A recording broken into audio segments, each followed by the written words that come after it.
ସାଙ୍ଗମାନେ ସଫଳତା କୌଣସି ଏକ ଛୋଟ ଜିନିଷ ନୁହେଁ କି ଏକ ପାଇବା ଏତେ ସହଜ ନୁହେଁ। ସେଥିପାଇଁ ଆପଣମାନେ କ'ଣ ନା ଦେବାଦେବୀ ପୂଜା କରୁଛନ୍ତି। କ'ଣ ଦେବାଦେବୀ ପୂଜା କରିଦେଲେ ସଫଳତା ପାଇଯିବେ? ଦେଖ ଫ୍ରେଣ୍ଡସ୍, ଆପଣମାନେ ଯଦି ନିଷ୍ଠାର ସହିତ ଆପଣମାନେ ଦେବାଦେବୀ ପୂଜା କରୁଥିବେ, ତାହା ସହିତ ନିଜର ମେହନତ ନିଜର ପରିଶ୍ରମ ଯଦି ଠିକ୍ କରୁଥିବେ, ତାହେଲେ ଆପଣମାନେ ନିହାତି ରୂପେ ସଫଳ ପାଇବେ। ଏହି ଜିନିଷ କହିବାର ଉଦ୍ଦେଶ୍ୟ କ'ଣ ଆଜି ଆପଣମାନଙ୍କୁ ମୁଁ ଏହି ଭିଡ଼ିଓରେ କହିବି। ଆଉ ଆପଣମାନଙ୍କୁ ମୋର ଏଇ ନିଜର ଷ୍ଟଡି ରୁମ୍କୁ ଆଜି ଦେଖାଉଛି, ତେଣୁକରି ମୁଁ କ୍ଷମା ଚାହିଁବି। ଟିକେ ଲାଇଟ୍ ବର୍ତ୍ତମାନ ପଳେଇଗଲା ତ ସେଥିପାଇଁ ଟିକେ ଅନ୍ଧାର ଦେଖାଯାଉଛି। ଆଉ ମୋ ନିଜର ଷ୍ଟଡି ରୁମ୍ କାହିଁକି ଦେଖାଉଛି, ୟାର ଗୋଟେ କାରଣ ଅଛି। ମୁଁ ବିନା କାରଣରେ କୌଣସି ଜିନିଷ ଭିଡ଼ିଓ କରେନି କି କୌଣସି ଜିନିଷ କୁହେ ନାହିଁ। ଆଉ ଏମିତିରେ ବି ନିଜର ପର୍ସନାଲ ଜିନିଷ କେବେ ମୁଁ ଆପଣଙ୍କୁ ଦେଖେନି କି କେବେ କୁହେ ନାହିଁ।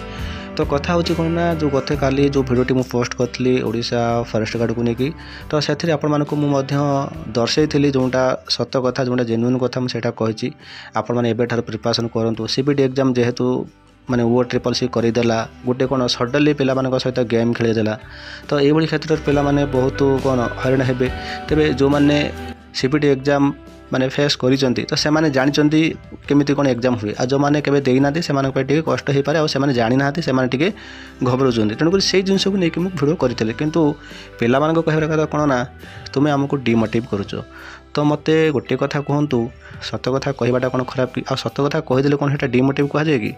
ଆପଣମାନଙ୍କର ଜୋସ୍ଟାକୁ ବଢ଼ିବା ପାଇଁ ମୁଁ ଭିଡ଼ିଓଟି କରିଥିଲି। ଆଉ ଆପଣମାନଙ୍କୁ ମଧ୍ୟ ଯେଉଁଟା ଜେନ୍ୟୁନ୍ କଥା ସେଇଟା କହିବି। ଆଉ ଏମିତିରେ ମୁଁ ଯଦି କହିଥାନ୍ତି, ସେଇ ଭିଡ଼ିଓରେ ଯଦି କହିଥାନ୍ତି ମାନେ କ'ଣ ମୋଟିଭେଟ୍, ଆପଣମାନେ ଏହା ଭାବୁଛନ୍ତି ତ ମୋଟିଭେଟ୍ ମାନେ ଏହା ଯେ କେହି ଚିନ୍ତା କରନି, କେହି ଟେନସନ୍ ନିଅନି, ତୁମମାନଙ୍କ ଚାକିରି ହୋଇଯିବ। ଆଉ ଟେନସନ୍ ନିଅନି, 150 ମାର୍କକୁ 50, 60, 70 ମାର୍କ ରଖିଦିଅ, ତୁମର ଚାକିରି ହୋଇଯିବ, କଟଅଫ୍ କମ୍ ଯିବ। କ'ଣ ଏଇଟା କହିଥିଲେ କ'ଣ ସେଇଟା ମୋଟିଭେଟ୍ ହେଇଥାନ୍ତା? ଏଇ ଜିନିଷ କହିଥିଲେ କାହାର କ୍ଷତି କାହାର ଫାଇଦା ହେଇଥାନ୍ତା ମୋତେ କୁହନ୍ତୁ ଆଜ୍ଞା। ମୁଁ ତ ମିଛ କଥା କହିଦେବି, ମୋ ଭିଉଅର୍ସ ମୋତେ ଭଲ ପାଇବେ, କିନ୍ତୁ ଭବିଷ୍ୟତରେ ତୁମମାନଙ୍କର ଅସୁବିଧା ହେବ। ଯେଉଁଟା ଜେନ୍ୟୁନ୍ କଥା, ଯେଉଁଟା ସତ କଥା, ସେଇଟା ଜାଣିବା ଠିକ୍ କି ନା ମିଛ କଥାଟା କହିଦେଇକି ଆପଣମାନଙ୍କୁ ମୋଟିଭେଟ୍ କରିଦେବା ସେଇଟା ଠିକ୍? ସେଥିପାଇଁ ମୁଁ କେବେ ମିଛ ମୋଟିଭେଟ୍ କରେନି, ଯେଉଁଟା କୁହେ ସତ କଥା କୁହେ। ଆପଣମାନଙ୍କୁ ସତ କଥା କହିଛି ସେଥିରେ, କିନ୍ତୁ ଆସନ୍ତୁ ମୁଁ ଆପଣଙ୍କୁ ମୋ ବିଷୟରେ କହୁଛି। ତ ଫ୍ରେଣ୍ଡସ୍, ଆସନ୍ତୁ ପଏଣ୍ଟ ଉପରକୁ। ମୁଁ ଗତ ସନ୍ଧ୍ୟାରେ ଯାଇଥିଲି ଗୋଟେ ପାର୍ଟିକୁ ଯୋଗ ଦେଇଥିଲି। ସେଥିରେ ଗୋଟେ ଗାଁକୁ ଯାଇଥିଲି। ସେ ଗାଁରେ ଗୋଟେ ଭିଉଅର୍ସ ମୋର ଦେଖା ହେଲା।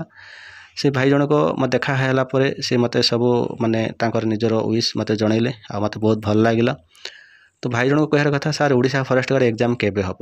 ମାନେ ଶୁଣନ୍ତୁ, ଆପଣମାନେ ଶୁଣିଲେ ମଧ୍ୟ ଆଶ୍ଚର୍ଯ୍ୟ ହେବେ, ଏମିତିରେ ବି ପିଲା ଅଛନ୍ତି।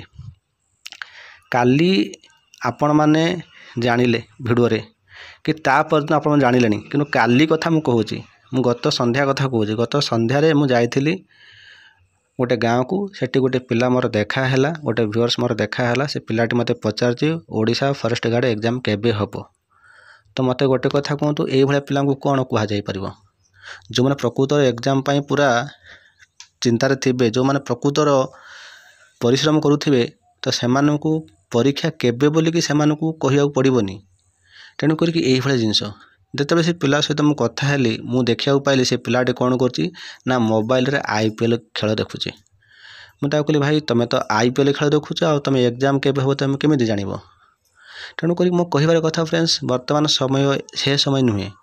ବର୍ତ୍ତମାନ ସମୟ ଆମ ପାଇଁ ଗୋଟେ ବହୁତ ବଡ଼ କଠିନ ସମୟ। ଆଉ ଏଇ ସମୟରେ ଆପଣମାନେ ସମସ୍ତେ ନିଜର ମେହନତକୁ ଦୁଇଗୁଣା କରନ୍ତୁ। ଆଉ ନିଜ ପାଇଁ ନିଜେ ସ୍ୱାର୍ଥପର ହୁଅନ୍ତୁ।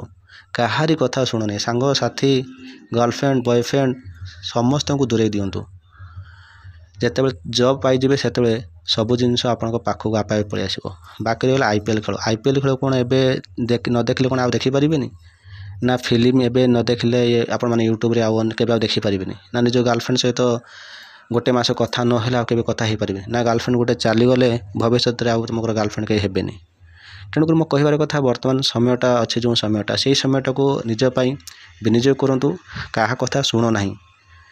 ଏବେ ଆପଣ କହିବେ, ଭାଇ ତୁମେ ତ କ'ଣ କହିଲ, ତୁମ ଷ୍ଟୁଡ଼ିଓ ଦେଖାଉଛ, ଯେଉଁ ତୁମର ଷ୍ଟଡି ରୁମ୍ ଦେଖାଉଛ, ଏଟାକୁ ଦେଖିକି କାହିଁକି ବେଶୀ ଭାଷଣ ମାରୁଛ? ମୁଁ ଭାଷଣ ମାରିବାର ଉଦ୍ଦେଶ୍ୟ ଏହା ଯେ, ମୁଁ ଯେଉଁ କହିଲି ମେହନତ କଥା, ଯେଉଁ ପରିଶ୍ରମ କଥା କହିଲି, ମୁଁ ଯେତେବେଳେ ୟୁଟ୍ୟୁବରେ ଭିଡ଼ିଓ କରେ କି କୌଣସି ଗୋଟେ ଜବ୍ ରିଲେଟେଡ୍ ଇନଫର୍ମେସନ୍ ଦିଏ, ମୋତେ ବି ଆପଣମାନଙ୍କ ଭଳି ପରିଶ୍ରମ କରିବାକୁ ପଡ଼ିଥାଏ। ମୁଁ ଏଇଠି ବସିକି ତାକୁ ରିସର୍ଚ୍ଚ କରେ। ଆଉ କ୍ୱେଶ୍ଚନ୍ ଯେଉଁ ଆପଣମାନଙ୍କର ଷ୍ଟଡି ମେଟେରିଆଲ୍ ସବୁ ଆପଣ ଦେଖିପାରୁଛନ୍ତି, ମୁଁ ଏଇଠି ବସିକି ମଧ୍ୟ ସେଇ ଷ୍ଟଡି ମେଟେରିଆଲ୍କୁ ସବୁ ରେଡ଼ି କରେ। ଆଉ ମୁଁ ମଧ୍ୟ ଏବେ ବି ଆପଣମାନଙ୍କ ଭଳିଆ ପରିଶ୍ରମ କରୁଛି। ଆଉ ଯେଉଁ ଷ୍ଟଡି ମେଟେରିଆଲ୍ କଥା ଆପଣମାନେ କହୁଛନ୍ତି, ସେସବୁ ଜିନିଷ କ'ଣ ଗୋଟେ ଛୋଟ କଥା କି? ତାକୁ ମଧ୍ୟ गोटे पाठ पढ़े केते कष्ट लगे जे पाठ पढ़ुथु से जानी आप जानते किंतु ये जो स्टडी मटेरियल आप सब दूसरी तो सहीटा को मत सब प्रकार जिन को रिसर्च करके आपको दवाक पड़ुचे आईटा केते कष्ट जे करूथु से जानी आउ ये भिडियोटी कर उद्देश्य यह जे बिना परिश्रम किसी हम ना आपण को परिश्रम करा पड़ो जदि आप सफल पाइप चाहूँगी ताले परिश्रम करा पड़ो एबे भी आपन पाखे समय अच्छी जदि अधिक मोबाइल व्यवहार कर मोबाइल ठारू दूरे रुहतु केवल गोटे मसपाई मोबाइल ही सब मूल कारण जदि मोबाइल अधिक व्यवहार करते कौन ऑनलाइन रे वीडियो देखुं कि गेम खेलुंट कि आईपीएल मैच देखुं ये सब क्षेत्र में आप समस्ते मोबाइल को दूरे दिंतु आउ स्टडी जिनस आप फोकस करूँ आउ यूट्यूब रे मध्य फ्री रे बहुत किसी स्टडी माने क्लास सब अच्छी तो सेठी देखु आउ से तो आपण मानी विशेष करके मो तरफ गोटे आपण मानक गोटे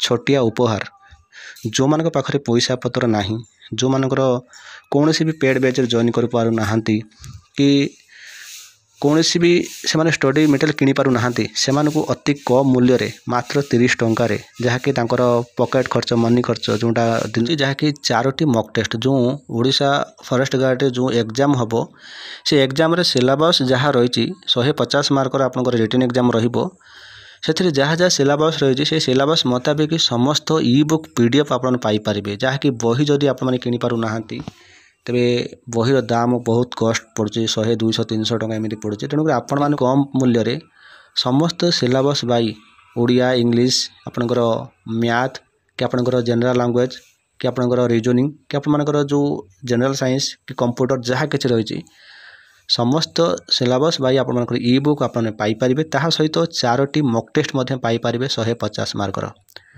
एटा आपण मैंने कौन जगार भी पाइबेनी आपको कहीं भी देवेनी तेज आपण मान मन में बहुत सारा पिला एमती प्रश्न पचारे कमेंट करेंगे भाई एटा को तुम्हें मागणार दौन कहीं पैसा कहीं नौ भाई थोड़े चिंता कर ये जो मॉक टेस्ट कथा मुझे कहली 150 मार्क मॉक टेस्ट 4टा बनइबा आपन थोड़े चिंता कर एको तो कहीं जड़े बनाऊब ना ये ऑटोमेटिक आप हो जाए तो मुझे बसिकी से जिनस को मेहनत रूपे काम करके से जिनस करोची मुझे जो मोर स्टडी रूम को देखा तेणुक आपण मुझे परिश्रम करुच्ची तेज आपण मैंने निजपाई परिश्रम सेमती करूँ बिना परिश्रम किसी हम ना तेणुक वर्तमान जो समयटा अच्छी आपण गोटे चैलेंज समय तेज आपण पाखे समय बहुत कम अच्छी तेणुक आपण मैंने समय सहित आपण मैंने गेम खेल पड़ो समय जमी आपण सहित गेम खेलला आपण मैंने समय सहित सेमती गेम खेल पड़ो तो से जो मानकर स्टडी मटेरियल आवश्यकता अच्छी तेबे से मु जो नंबर देती से नंबर में जोगाजोग करूँ व्हाट्सएप मेसेज करूँ आपको स्टडी मटेरियल पठेदेवी